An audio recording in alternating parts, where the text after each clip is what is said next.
Bonjour à tous. Où en sont les startups de l'IA en France?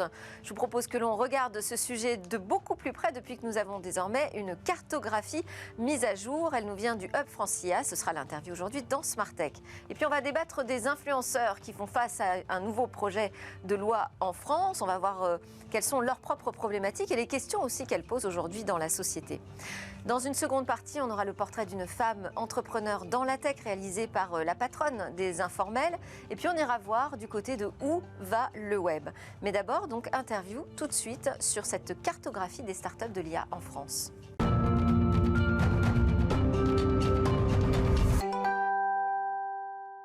Quelles questions posent les influenceurs aujourd'hui qui sont très présents sur les réseaux sociaux? Ce sera notre débat avec Pascal Azria. Vous êtes pilote de la commission influence, responsable de l'autorité régulation professionnelle de la publicité, cofondatrice aussi de l'agence Kincom qui est spécialisée dans le domaine de l'influence. Avec vous, Patrick Bonin, directeur général du groupe Jean, donc spécialiste aussi de la communication d'influence et de la communication de crise. Vous avez participé à ce manuel de l'influenceur. On va regarder comment aujourd'hui votre profession et les influenceurs font face à ce projet de loi qui doit lutter contre les dérives de l'influence en ligne. Mais d'abord, je propose que l'on écoute Caroline Chopineau, la directrice générale du Hub France IA. Bonjour à tous les trois. On va parler de votre cartographie européenne, mais nous on va faire un focus sur la France, de ces startups de l'intelligence artificielle. Juste une précision sur le Hub France IA, donc association qui fédère cet écosystème IA en France, compte plus d'une centaine de membres, fournisseurs et utilisateurs d'IA, et une cinquantaine aussi de partenaires à travers l'Europe. Et c'est donc avec vos partenaires que vous travaillez à cartographier. Quel est l'objectif précisément de cette cartographie? Et est-ce que vous avez repéré notre chat GPT français? Pas encore, malheureusement, mais ça va peut-être venir. Alors, l'objectif de la cartographie qu'on a lancé fin 2020, c'est vraiment de rendre plus lisible l'écosystème de start-up en intelligence artificielle à l'échelle européenne. Donc, on fait ça avec l'Allemagne, la Suède, les Pays-Bas et la Norvège. Plus visible, pourquoi? Pour qui? Plus visible, plus lisible, plus compréhensible, à la fois pour les acheteurs, donc tout ce qui peut être grands groupes, aussi les PME, ETI, les investisseurs aussi, ils sont intéressés par bien comprendre comment se structure l'écosystème IA à l'échelle européenne.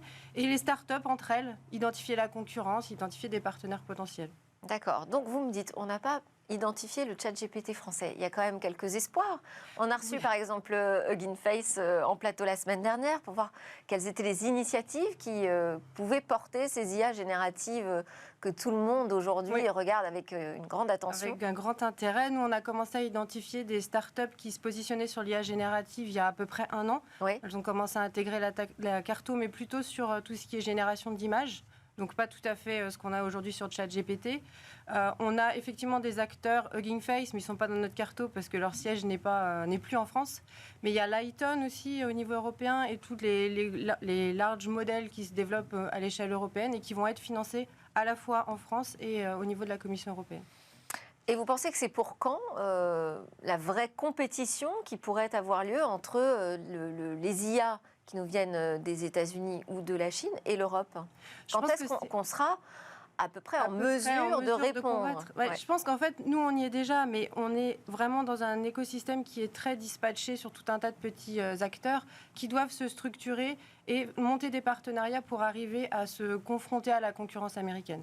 Donc les technos sont là, c'est les usages qui font un petit peu transformer et on a pris du retard sur la mise en œuvre de ces solutions-là, mais qui est rattrapable, je pense, dans les années à venir. On peut peut-être aussi se positionner sur d'autres branches de l'IA, parce qu'il n'y a pas que l'IA générative. Il n'y a pas que l'IA générative, ça c'est ce qui fait le buzz aujourd'hui.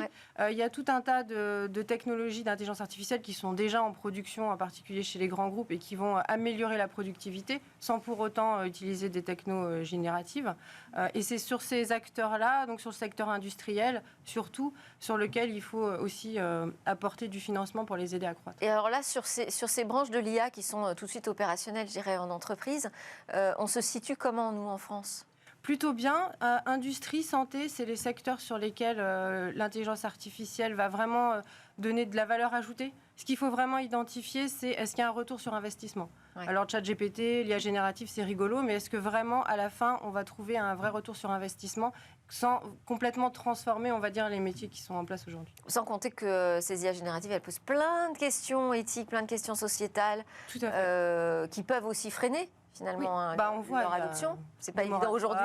Il y a des pays qui refusent l'IA générative, il y a des écoles qui refusent l'usage de ChatGPT. C'est compliqué parce que c'est arrivé comme ça d'un coup. N'importe qui peut l'utiliser. Donc il y a tout un tas de réglementations à mettre en place et bien comprendre comment ça fonctionne. Et alors, donc vous avez dit que cette cartographie, vous l'avez démarrée en 2020. Oui. Quelle différence vous voyez déjà entre la première édition et cette édition ? Eh bien, nous, côté France, on a quand même doublé le nombre de startups référencées. Donc on voit qu'il y a un attrait quand même à se faire référencer dans ce type de cartographie. On voit que l'écosystème se structure. On voit surtout que... il y a beaucoup plus... c'est-à-dire des startups qui sont plus grosses Alors, elles sont plus grosses. Qui fusionnent. On a toujours des petites. Alors, on en a qui se font racheter. Donc, c'est ça qu'on vérifie tous les ans, c'est lesquelles disparaissent. Mais c'est surtout qu'elles arrivent à mieux se positionner par secteur parce qu'on voit que leurs acheteurs sont eux aussi plus matures sur l'usage de l'IA et comprennent mieux la valeur ajoutée que ça va leur apporter. Donc, elles arrivent mieux à se positionner sur des secteurs ou des technologies par rapport à 2020 où ça restait encore assez horizontal. Et ça reste très parisien. C'est très parisien à 60% dans notre cartographie. Ouais. Oui, c'est des startups qui sont en région parisienne. À cause de quoi ? Comment vous l'expliquez ça ? Je pense toujours l'attraction de Paris. Leurs clients sont sur Paris. C'est ce qui donne de la visibilité. Mais on voit quand même, avec post-Covid, le télétravail, des sociétés qui se dispatchent quand même un peu partout en France. Alors, on a parlé d'IA générative, on a dit qu'il y avait d'autres branches de l'IA qui fonctionnaient aussi très bien. Quelles sont les technologies que vous voyez vraiment ressortir en ce moment en France ? C'est toujours les mêmes, la computer vision, donc tout ce qui est analyse d'image et le traitement sujet très sensible. Très on a reçu 22 ici en plateau qui nous a expliqué que ce n'était pas ces caméras intelligentes. Ouais. C'est pas que de la vidéosurveillance ou de la vidéoprotection, c'est aussi de la maintenance, de la logistique, enfin beaucoup de nouvelles applications à développer. Mais enfin, c'est quand même un sujet très sensible. Pour autant, vous nous dites que ça se développe ? Oui, ça se développe parce que c'est des technologies qui sont vraiment très matures. Ça fait des années que ça existe, ça a été éprouvé. C'est des données sur lesquelles on peut travailler.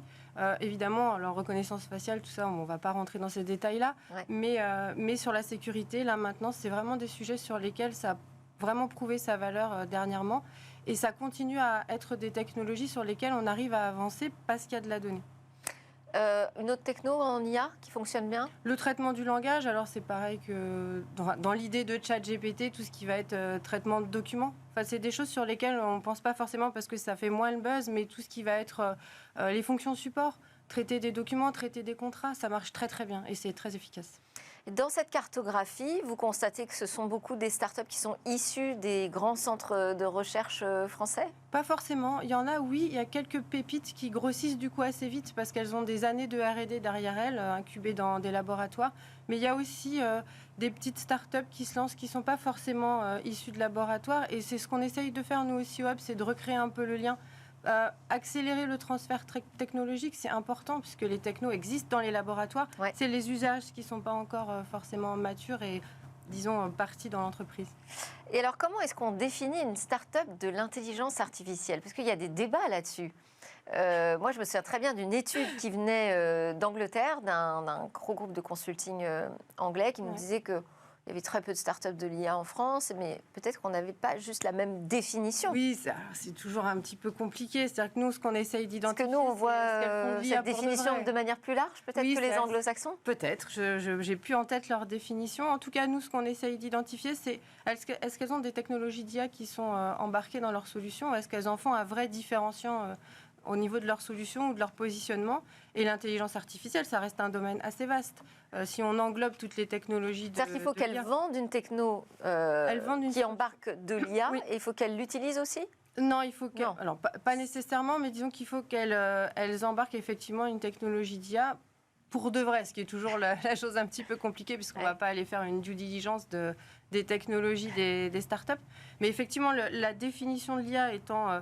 des fois un petit peu à la limite d'un pays à l'autre, c'est toujours un peu, on va dire, un débat de savoir ce qu'est vraiment une start-up de l'IA. Maintenant, la Commission européenne a fait sa définition, donc normalement, tout le monde Donc il n'y a plus de arriver cas à converger. litigieux aujourd'hui Non, c'est des solutions qui embarquent des technologies d'IA qui sont listées dans les projets de réglementation de la Commission européenne. Donc on est capable de savoir ce qui est considéré comme une solution à base d'IA. Et c'est la même définition qu'aux États-Unis ?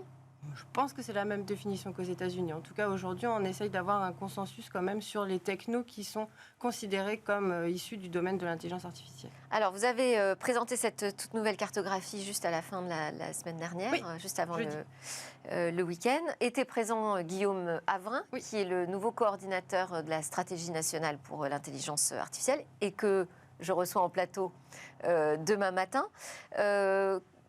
Quel est votre sentiment par rapport à notre stratégie française sur l'intelligence artificielle ? Alors, il a présenté jeudi justement les nouvelles orientations de la stratégie IA française. Nous, au Hub, on est vraiment très contents parce qu'il y a vraiment des grands axes forts portés sur la formation, ce qui est un vrai sujet aujourd'hui.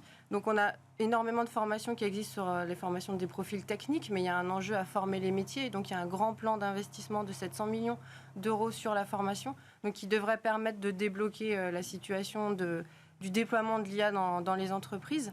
Et il y a tout un volet sur le financement et la reconduction d'appels à projets sur l'IA embarquée, l'IA industrie et un nouveau sujet qui va sortir sur l'IA de confiance, donc qui est aussi un sujet important aujourd'hui avec l'arrivée de... Donc, selon vous, on fait le nécessaire en France pour accélérer sur l'IA ? Oui, je trouve que la stratégie porte vraiment les sujets qui sont prioritaires du point de vue de notre On a écosystème. pris conscience de l'importance du sujet. Bon, Tout à fait. depuis le rapport Villani, pourtant, on avait eu l'impression que ça s'était un peu Eh essoufflé. bien oui, là ça repart. Ça repart. Plutôt une bonne Excellente nouvelle. Et on posera la question d'ailleurs à Guillaume Avrin dès demain matin. Patrick Bonin, Pascal Azria, ça va être le moment de notre talk sur les influenceurs. Je ne sais pas s'ils utilisent de l'IA. Vous me le direz dans quelques secondes. C'est l'heure du Tech Talk.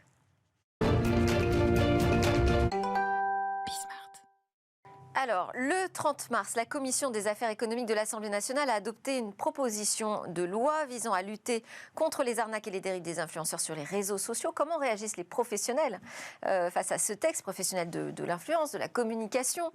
On a des nouvelles règles qui arrivent. Est-ce qu'elles sont nécessaires, suffisantes ? Est-ce qu'on est allé trop loin ? Pas assez. On en parle avec Pascal Azria, donc administratrice de la filière communication du syndicat du Conseil en relations publiques SCRP, c'est bien ça ? Absolument. Et vous êtes aussi la cofondatrice de l'agence d'influence King.com. Avec vous pour ce débat, Patrick Bonin, directeur général de Jean, donc spécialiste de la communication d'influence également, de la communication de crise aussi. Vous êtes enseignant dans plusieurs écoles françaises sur ces sujets aussi de gestion de l'influence. Et vous avez participé à la rédaction du manuel, passez-le-moi comme ça je vais le montrer. Avec plaisir, je vous le donne. Du manuel de l'influenceur. Alors attendez, hop, voilà. Du manuel de l'influenceur qui est paru aux éditions Ellipse. C'était en 2021, Patrick. Ça a quand même beaucoup bougé depuis. Alors, rassurez-vous, il y aura une nouvelle édition dans quelques semaines, mise à jour, mais ça a beaucoup bougé, même si les fondamentaux restent les mêmes. Quel contenu, pour quelles audiences, sur quelle plateforme. Donc, le principe de devenir influenceur et d'en faire son métier est exactement le même aujourd'hui qu'il y a 2 ans. Après, certaines techniques et certaines plateformes ont évolué, mais le gros du sujet était à peu près le même. Et restez également avec nous en plateau Caroline Chopineau, directrice générale du Hub France IA. Caroline, on a parlé ensemble de cette cartographie des startups de l'IA. Je vous propose maintenant qu'on s'intéresse à l'influence. Vous pourrez poser des questions à nos spécialistes. Si vous en avez, n'hésitez pas. Patricia, on va peut-être démarrer ensemble. Ce projet donc, de loi français qui vise à lutter contre les dérives, les arnaques des influenceurs sur les réseaux sociaux. Est-ce qu'on prend le sujet par le bon bout en France avec ce projet ? Alors, je pense que, évidemment, c'est venu suite à des dérives et des retours de consommateurs qui ont été victimes et d'associations de consommateurs. Le sujet, il a été pris dans son ensemble depuis déjà un moment, que ce soit par les organisations syndicales ou par les différents acteurs.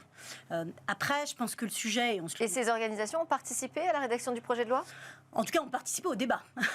À la rédaction, pas tout à fait, évidemment. Mais en tout cas, on a beaucoup discuté à la fois, puisque ça a été pris en main par, d'un côté... Et ce qui est assez, d'ailleurs, nouveau, c'est que d'un côté, ça a été pris en main par le gouvernement et par le ministère de l'économie l'économie avec Bruno Le Maire et son cabinet, qui ont organisé des tables rondes, des discussions, des échanges, mais également par un certain nombre de députés, qui y a eu, je crois, 5 ou 6 propositions de loi qui ont été faites à peu près dans la même période, et surtout qu'ils sont arrivés à une décision de proposer, de faire une proposition de loi transpartisane, ce qui est quand même assez unique en France, surtout dans un moment un peu complexe d'un point de vue politique. Et déjà occupé à se bagarrer sur d'autres sujets en même temps. Ça n'a pas facilité les choses. Il fallait faire la part des choses, ce qui n'était pas toujours évident. Et donc c'est aussi ça qui est assez inédit, c'est-à-dire une volonté globale et d'ailleurs un vote unanime à l'Assemblée nationale, ce qui est aussi quand même assez rare. Donc on prend le sujet par le bon bout selon vous ? Oui et non. L'enjeu pour nous, il n'est pas tant de la question de est-ce qu'il faut réglementer ou est-ce qu'il fallait réglementer ou est-ce qu'il faut réglementer ou pas. Le sujet, c'est est-ce qu'il faut plus de réglementation ? Pas forcément. Est-ce qu'il faut plus d'influence responsable ? Très certainement. Ouais. Il y a un risque à surréglementer. Absolument. C'est ça que vous nous dites. Patrick, dans le guide, vous posez plein de questions. C'est 100 questions-réponses sur l'influence. Et il y en a une notamment qui m'a intéressée, c'est où commence l'influence ? Vaste question, justement. Oui, et d'ailleurs, la proposition qui a été faite par les parlementaires n'est pas nécessairement satisfaisante. On est tous influenceurs. Vous êtes influenceurs. Toutes les personnes autour de cette table influencent le comportement. Influenceuse, alors, dans ce cas-là. Influenceuse, influenceurs. On fait tous de l'influence. On influence le comportement de nos enfants, de nos proches, de nos collaborateurs. On l'influence tous. La question, c'est à partir de quand il faut l'encadrer par une loi. Or, forcément, ça s'encadre par une loi à partir du moment où, 1, on en fait son métier, donc c'est notre activité professionnelle, 2, on récupère de l'argent à faire ces contenus sur les réseaux sociaux, et 3, on doit l'encadrer à partir du moment où on a d'autres interlocuteurs, que sont des entreprises qui nous utilisent, que sont des agents qui gagnent de l'argent sur nos rémunérations. Donc oui, il y a un besoin d'encadrement parce qu'à partir du moment où c'est professionnel et où il y a des flux financiers, il y a des enjeux de réglementation, notamment sur la responsabilité de ces contenus. Donc oui, il y a parce qu'il y a la question, à partir de quand on décide que c'est une profession ? Bon, moi, vous dites que je suis une influenceuse, mais moi, officiellement, je suis journaliste, j'affiche le fait que je travaille sur de l'information. Quand je m'exprime sur les réseaux sociaux, on sait d'où je parle et pourquoi je dis ce que je dis. C'est pas toujours le cas des influenceurs. À partir de quand on décide qu'un influenceur est un influenceur professionnel ? Alors d'abord, ça n'est pas précisé dans la loi. Ouais, donc il y aura de toute façon un petit souci de cette application de loi. On aurait pu imaginer qu'on devient influenceur à partir du moment où votre activité professionnelle a comme objectif, la majorité de votre activité professionnelle est de gagner de l'argent grâce au contenu que vous publiez sur les réseaux sociaux. Ça peut être une définition de l'influence professionnelle. On est influenceur quand on gagne sa vie exclusivement ou en grande partie grâce au contenu qu'on poste. Donc c'est ça le risque de surréglementation, c'est que ça vise des personnes qui ne sont pas forcément dans le registre de l'influence ? Et surtout, notre sujet, c'est plutôt l'influence commerciale. Qu'on soit influenceur au quotidien, très bien, on n'a pas forcément d'enjeu ou de derrière. À partir d'intérêt financier, exactement. Or, à partir du moment où il y a un intérêt financier, là, il faut que ça devienne officiel. On demande s'il faut réglementer plus. Aujourd'hui, il y a des lois. Il y a des lois qui touchent les influenceurs et l'influence commerciale. Aujourd'hui, le Code de la consommation définit en tout cas des pratiques qui ne doivent pas être trompeuses. Et notamment, effectivement, d'afficher le fait qu'on a été rémunéré pour tel et tel contenu. Et que du coup, même si on peut aimer tel ou tel produit, le fait d'en parler aujourd'hui, c'est parce qu'on a été rémunéré pour. Et donc, à partir de ce moment-là, oui, il y a un enjeu. Mais encore une fois, des règles existent. Le Code de la consommation, le Code de la santé publique, la loi E20, on a quand même, en France, on est très très bien encadré. Et donc, l'enjeu, c'était, est-ce qu'il y a... Y compris les GAFAM qui imposent leurs règles, parce que sur YouTube, on doit afficher un placement de produit, ça doit être officiellement déclaré. Ouais. Absolument. Évidemment. Mais justement, c'est le sujet de où commence l'influence. Si ce projet de loi existe, est-ce que c'est pas parce qu'on a des personnes qui n'affichent pas très clairement qu'elles sont rémunérées pour parler de produits, qu'elles font de l'influence sans le dire? Oui.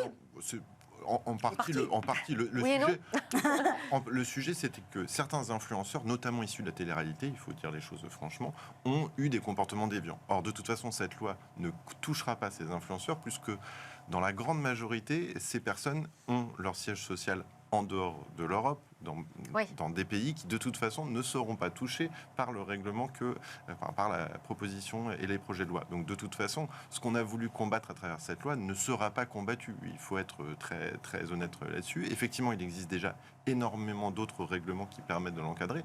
Après, oui, l'objectif du gouvernement, c'est de réguler le marché de l'Internet, les différents réseaux sociaux, alors que jusque-là, les codes, notamment ceux de la publicité ou de la consommation, étaient sur les canaux classiques de communication, notamment publicitaires, et effectivement, les réseaux sociaux étaient le parent pauvre de la réglementation. L'objectif, c'est de mettre à jour ces codes de réglementation sur les réseaux sociaux. Et quand même, moi, je voudrais vraiment terminer là-dessus. Il n'y a qu'en France que cela existe. Donc, il existe des règlements dans d'autres pays, mais il n'y a que la France qui essaye de réguler On ouvre la voie, chose. Patrick, peut-être, je ne sais Oui, pas. alors, on ouvre la voie. Ça nous arrive souvent. On pourrait aussi imaginer que ce sont plutôt des réglementations européennes et que c'est à un niveau européen qu'on tente d'avoir des démarches d'influence responsable, parce que ça a de charte d'éthique de cette profession. Or, aujourd'hui, là, c'est une démarche franco-française qui, très probablement, ne verra pas un champ d'application dans les prochaines semaines. Oui. D'accord. Donc, alors comme ça, vous serez tranquille. J'allais vous poser la question. Attendez, on est déjà tranquille. Il y a des cadres et des oui, non, mais j'allais vous poser la question. Est-ce que ce projet de loi a un impact potentiellement très concret sur vos activités de communication d'influence? Encore une fois, je pense qu'il y a un enjeu d'accélérer. Si on en vient là, c'est qu'il y a eu des dérives, et vous l'avez dit, il y a des règles, et en tout cas, toutes ne sont pas appliquées par tous. Et l'enjeu, il est là. Et pour nous, l'enjeu était plutôt des moyens pour faire de la pédagogie. Il y a pas, même dans ceux qui ne respectent pas aujourd'hui les règles, il y a des malveillants, mais qui font des tromperies, qui sont déjà encadrés par la loi, et qui effectivement n'affichent pas forcément ou des arnaques, et qui n'affichent pas forcément le fait que ce soit une collaboration rémunérée. Oui. Donc il y a des malveillants, mais il y a aussi beaucoup d'influenceurs qui ne savent pas, qui ne connaissent pas la loi. Et donc pour nous, il y a un enjeu de pédagogie et puis il y a un enjeu de moyens. Ce à quoi Bercy, notamment, mais également les députés à travers certaines propositions dans le cadre de la proposition de loi, ont apporté en tout cas des éléments de réponse, que ce soit... Mais de moyens quoi? Juridiques? De moyens pas forcément juridiques. De moyens de... Des moyens, un guide, expliquer, l'ARPP, on disait l'autorité de régulation de la publicité, a mis en place un certain nombre de mesures depuis déjà plus de 3 ans. Ils ont un observatoire sur l'influence responsable. Ils ont mis en place un certificat pour les influenceurs c'est une formation, et il s'agit de les faire monter en compétences sur les connaissances de la loi, ce qu'il faut respecter, pas respecter. Bercy a mis en place un guide qui est aujourd'hui mis en ligne et qui permet à tous les influenceurs, mais à tous les acteurs, il n'y a pas que les influenceurs, il y a aussi les agences conseils en communication comme nous, et évidemment les donneurs d'ordre, entre guillemets, les marques, les organisations qui, du coup, souhaitent faire des collaborations avec ces influenceurs. De notre côté, en agence conseil, on a en 2020 mis en place une charte de la relation influenceur pour rappeler toutes les réglementations et avoir un engagement de la part des agences conseil. Et aujourd'hui, on lance un label validé par la FNOR qui va justement continuer à faire monter en compétences. Après, c'est peut-être aussi ces dispositifs, j'ai plus de voix, ces dispositifs qui vous pousse aussi à accélérer sur cette influence plus responsable. Absolument. Et notamment, ce qu'on avait demandé dans nos échanges avec les députés et avec Bercy, c'était l'obligation de contrat. Cette obligation de contrat, pour nous, elle est importante, surtout parce que dans un contrat, ça permet de rappeler les responsabilités, les règles. Et donc, évidemment, une obligation pour nous de les connaître, de les rappeler, et une obligation pour les influenceurs de les respecter, puisque ça fait partie du contrat. Donc, il y a des choses très intéressantes. Cette obligation de contrat, pour nous, est hyper intéressante. Après, dedans, il y a des articles de loi qui peuvent poser problème et qui nous mettent, par exemple, de facto, nous, agence conseil, hors la loi. Ah, vous confirmez ça? C'est vrai qu'il y a certaines dispositions qui peuvent rendre votre travail difficile? Oui, il y a des dispositions qui rendent notre travail difficile, notamment parce que ça méritait un glossaire d'expliquer ce qu'est un influenceur. Vous posiez d'ailleurs la question initialement. Ce qu'est un agent d'influenceur, donc quel est le rôle de l'agent d'influenceur, si tant est que certains influenceurs aient besoin d'un agent, mais ils en ont sans doute. Et puis après, des agences de conseil en communication, de conseil en influence, qui effectivement, d'ores et déjà aujourd'hui, sur le territoire français, dans la grande majorité, ont des pratiques responsables, notamment sur la transparence. Un élément important, c'est la transparence. C'est qu'il faut que l'annonceur, qui lui ait une notion de transparence vis-à-vis de ce qu'il achète, et notamment la prestation de l'influenceur. Or, plus on multiplie les intermédiaires, et plus évidemment la transparence disparaît. Nous, on milite pour que la transparence soit totale, et donc que l'annonceur qui achète une prestation d'influence et une démarche 100% transparente, donc il sache ce qu'il achète au bout. Mais oui, effectivement, cette loi aujourd'hui n'est pas suffisamment précise sur et pas mal de choses, notamment certaines définitions, ce qui tend à mélanger un peu les rôles et les responsabilités, Par exemple, notamment sur la responsabilité d'un contenu. Caroline Chopineau avec le Hub Francia pourrait être considérée comme un réseau d'influence autour de l'intelligence artificielle. Oui, on imagine juste qu'elle ne gagne pas sa vie, sauf à ce qu'elle me dise le contraire, mais elle ne gagne pas tout à fait sa vie en faisant cela. En revanche, l'élément vraiment central, c'est la responsabilité des contenus. Aujourd'hui, un influenceur qui publie un contenu a une responsabilité sur le contenu qu'il publie.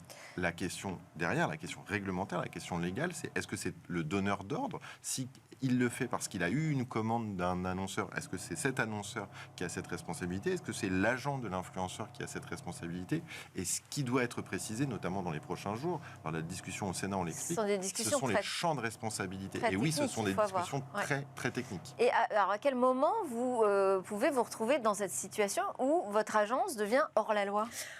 Par exemple, dans la définition d'un agent d'influenceur, un agent d'influenceur est défini aujourd'hui dans l'article de la proposition de loi comme représentant ou mettant en relation un influenceur. Premier paragraphe de cet article. Nous mettons en relation des influenceurs. Les plateformes mettent en relation des influenceurs. Deuxième paragraphe, et en fait le principe, l'objectif de l'article est hyper intéressant, c'est d'éviter les conflits d'intérêts, ce qui nous va très bien. Pour éviter les conflits d'intérêts, l'agent doit défendre les intérêts de l'influenceur. Mon métier n'est pas de défendre les intérêts de l'influenceur, et pour le coup, je serai en conflit d'intérêts si je le fais. Et donc, en nous mettant, nous... Mais si vous êtes agent, vous êtes là pour le soutenir. On est bien d'accord. Sauf que nous sommes considérés comme agents, et nous représentons les marques. Ouais. Et du coup, donc de facto, nous ne représentons pas les influenceurs, et donc nous ne pouvons pas les défendre, parce que pour le coup, nous serons en conflit d'intérêts si nous le faisons. Or, en nous intégrant dans la définition d'agent d'influenceur, ça nous met dans un conflit d'intérêts et ça nous met hors la loi. Donc, en fait, c'est un point de détail, mais qui est important pour nous, très important pour toute une branche du marché, qui part d'un principe... Que vous avez pu expliquer, vous avez eu l'occasion de l'expliquer. On aura encore des discussions, visiblement ce point-là n'a pas été suffisamment expliqué, peut-être. Donc il faut évidemment qu'on réexplique ce point-là.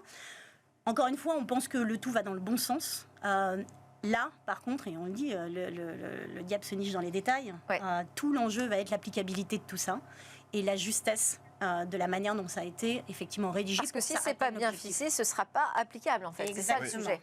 Ce ne sera pas applicable.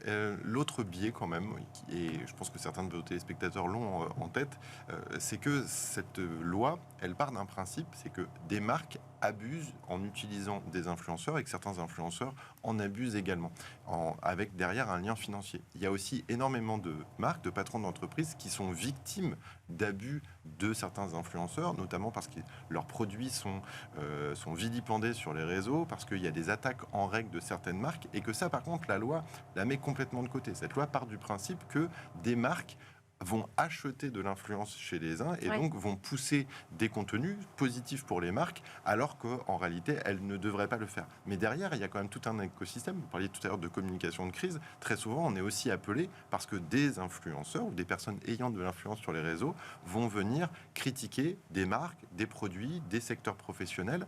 Certains, d'ailleurs, aujourd'hui, critiquent l'IA. Et donc, derrière, cette influence, là, aujourd'hui, elle est exclusivement liée au fait que des marques achèteraient une influence positive. On a aujourd'hui beaucoup de clients qui viennent nous voir parce qu'ils sont attaqués, parce que leurs produits, leurs catégories sont attaqués sur les réseaux. Et ça, évidemment, cette loi ne le touche pas. Il faut penser à protéger les consommateurs, mais aussi les entreprises qui sont victimes de dénigrement. Oui, tout à fait. Il y a énormément de sujets.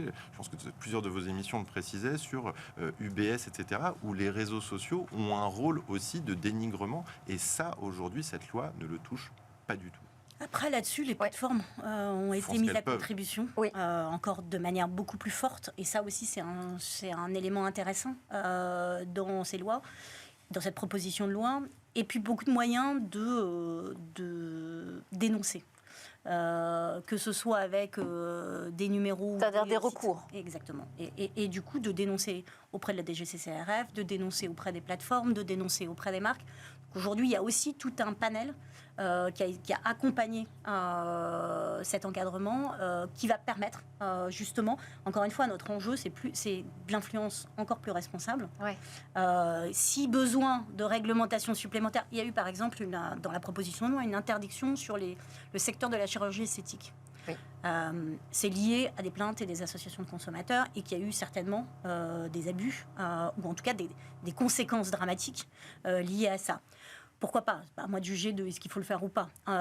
Mais pour nous, c'est pas tant en soi uniquement la proposition de loi qu'un dispositif global qui permet de la pédagogie et qui permet, encore une fois, plus de moyens et plus d'accompagnement pour plus d'influence responsable. Alors, je veux juste qu'on termine, parce qu'on arrive à la fin de ce débat, avec une petite question d'argent, parce que vous me dites que ce guide de 2021, vous allez nous publier une mise à jour, mais qu'il n'y a pas énormément de différence. J'imagine quand même que du côté des revenus des influenceurs, ça a explosé, non ?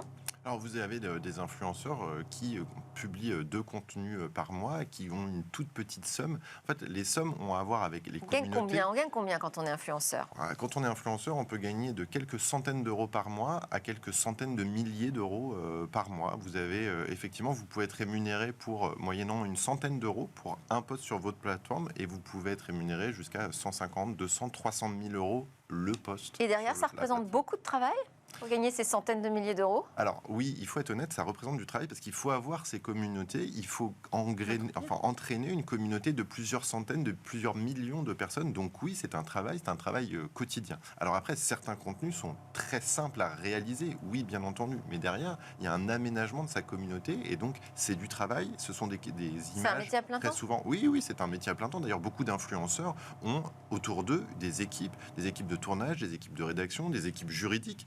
C'est d'ailleurs pour ça que cette loi a été mise en place, mais en réalité, 90, 95, on n'a pas de chiffre exact, mais de l'ensemble des transactions se passe très bien et on n'a aucun problème. Mais oui, il y a des équipes de production, des équipes de création, des équipes juridiques. Donc oui, c'est un business, c'est une économie derrière qui est colossale.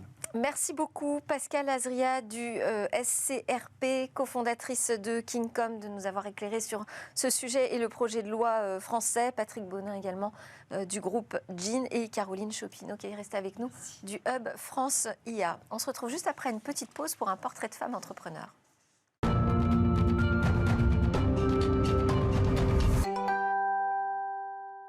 C'est parti pour la deuxième séquence de Smart Tech avec notre rendez-vous avec les femmes entrepreneurs dans la tech. On vous en dresse un portrait régulièrement. Enfin, je dis où, c'est surtout Olivia Strigari, la cofondatrice des Informels, qui nous fait ce cadeau régulier. Merci beaucoup, Olivia. Bonjour Delphine. Bonjour. Aujourd'hui, vous avez jeté votre dévolu sur Revital Rattenbach.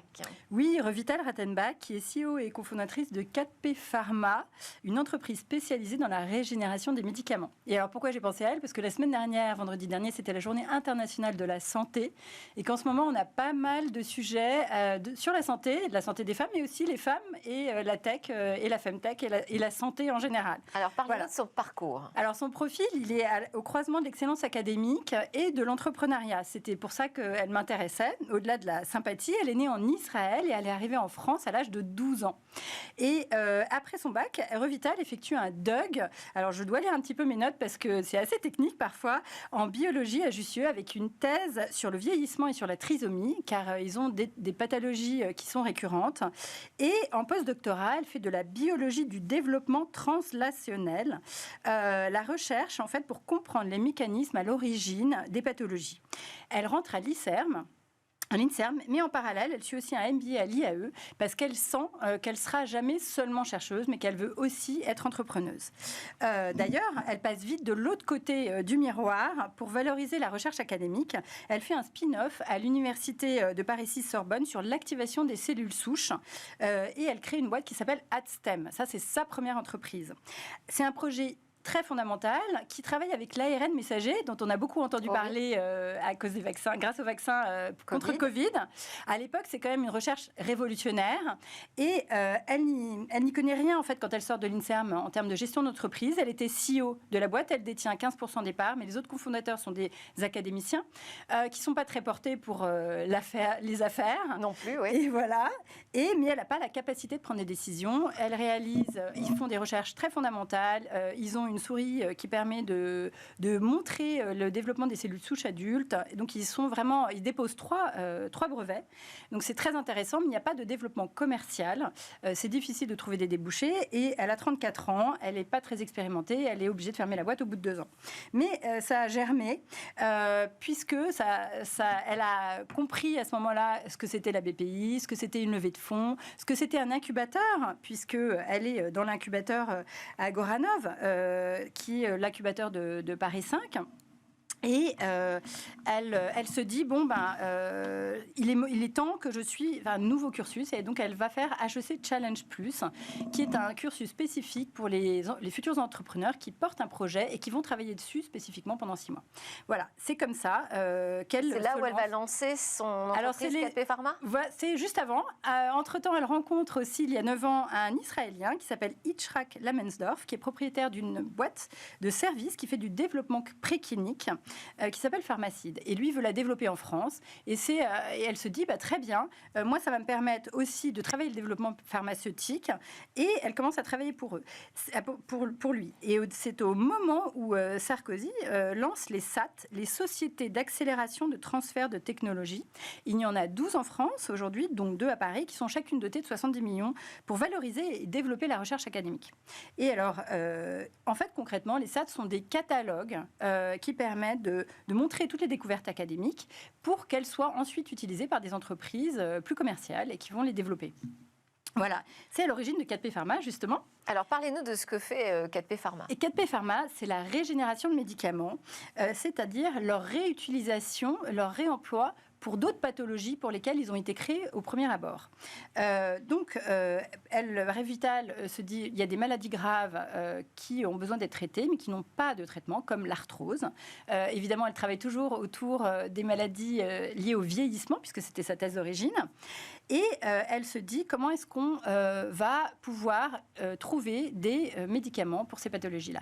L'avantage de réutiliser un médicament qui a déjà eu des recherches, c'est que il a déjà coché un peu toutes les cases de faisabilité, il a été testé sur des patients, etc. Donc, il doit être nouvellement testé, mais il est déjà, entre guillemets, safe. Ouais. Voilà. Pourtant, on nous explique qu'aujourd'hui, ce n'est pas vraiment dans l'état d'esprit en Europe de travailler sur des médicaments déjà existants pour d'autres maladies. Non, mais c'est très courant aux États-Unis. Ouais. D'ailleurs, c'est le modèle de Revital qui ambitionne d'être comme ces biotech qui, au départ, partent de la recherche, mais ensuite deviennent des entreprises commerciales. Et en fait, elle dit, soit on change des formulations, soit on change le mode d'administration. Et donc, ils font des essais précliniques là-dessus. Elle a notamment travaillé sur une autre maladie qui était la bronchite chronique, bien avant la crise du Covid. Sauf que, entre-temps, la crise du Covid est arrivée. Ça a pris un temps fou de pouvoir arriver à des essais précliniques. Donc, elle n'a pas pu travailler dessus comme elle aurait souhaité. Mais ça n'a pas empêché Revital de lever 15 millions ces 2 dernières années, qui lui permet d'avancer plus vite, de recruter des seniors qui vont travailler sur la partie réglementaire, sur les développements du produit. Et elle assume tout à fait d'être comme ces biotech américaines. Elle a par ailleurs reçu plusieurs prix, le prix de la BPI Excellence, le saut d'excellence européen. Elle a gagné le projet Eurostar avec 4 millions de dotation sur son développement commercial et sa régénération de médicaments liés à l'arthrose. Et elle a ses labos à l'Institut Pasteur de Lille. Donc voilà, elle a toutes les cartes en main pour réussir. Et elle est par ailleurs une lectrice féroce. Elle m'a cité des dizaines de livres qu'elle lit. Elle a 3 enfants. Elle adore faire de la randonnée. Donc c'est vraiment une battante. Et j'oublie l'essentiel. Pourquoi 4P ? Les 4P, c'est à l'origine de la recherche clinique. C'est les 4 preuves de la recherche médicale. Le concept, la mécanique, le principe et la relevance. Et la relevance, c'est la plus importante. Qu'est-ce que ça apporte vraiment et qu'est-ce que ça change par rapport à ce qui existe déjà ? Merci beaucoup, Olivia Strigari des Informels, nous offrir ces portraits dans Smart Tech. Passionnant tout ce secteur de la recherche autour de la santé. Ça se passe en France, KP Pharma, siège social en France. Absolument, siège social en France, à Paris, à la Bastille. Avec une démarche innovante, ouais. Exactement. Merci beaucoup. C'était Olivia Strigari. À suivre dans Smart Tech, notre regard sur où va le web.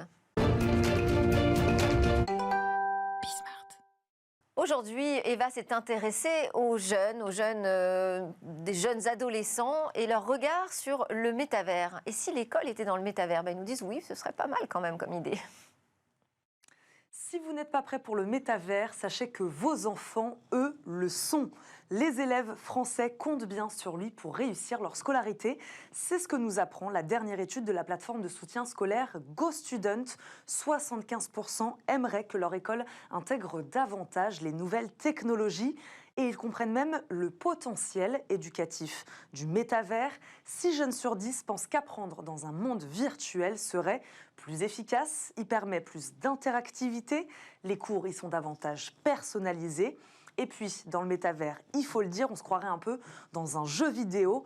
Imaginez-vous apprendre l'histoire tout en ayant une conversation avec des personnages historiques comme Napoléon ou Marie-Antoinette.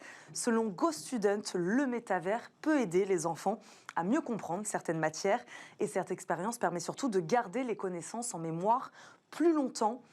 Pas si sûr tout de même que le métavers remplace demain la salle de classe telle qu'on la connaît. 45% des élèves seulement disent que leurs professeurs sont suffisamment entraînés à ces technologies. Les parents français, d'ailleurs, eux aussi, sont à la traîne. Ils se classent parmi les derniers d'Europe sur la volonté d'adopter les mondes virtuels dans l'éducation. Et voilà, c'était Smart Tech. Cette édition se termine. On a parlé de l'influence, on a parlé des startups de l'IA et de tout ce qui se passe autour de la santé et des nouvelles opportunités grâce à Olivia Strigari qui nous a parlé de la patronne de 4P Pharma. Merci à tous de nous suivre régulièrement en replay, en podcast et évidemment tous les matins à 11h sur la chaîne Bismart. On se retrouve dès demain.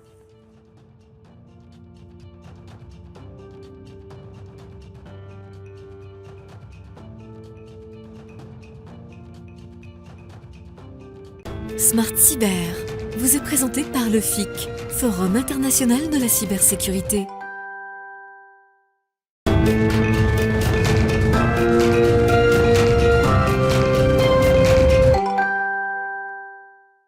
On est sur le stand du gagnant du Grand Prix du FIC cette année, Alban Ondrejec.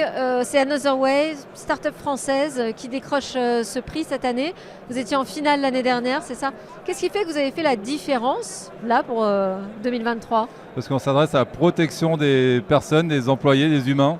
Parce que plus de 80% des attaques passent par l'humain. Parce que c'est comme ça que vous avez cliqué sur ce fameux mail par exemple qui va vous piéger.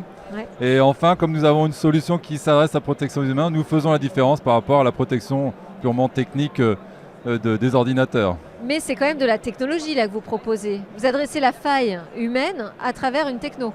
C'est une vraie technologie de pointe puisque en fin de compte nous avons des robots qui vont détecter toutes les données qui sont échangées par les pirates, toutes les données que vous exposez.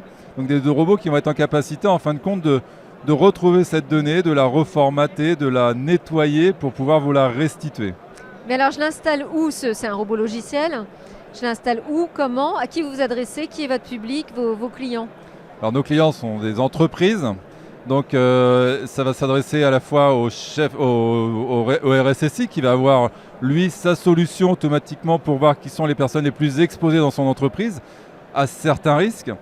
Et les personnes les plus exposées vont pouvoir avoir une application sur leur téléphone ou sur leur ordinateur qui va leur permettre aussi au quotidien de savoir ce qu'un pirate peut voir de lui et pouvoir aussi automatiquement être averti des actions qu'il doit mener pour corriger le tir.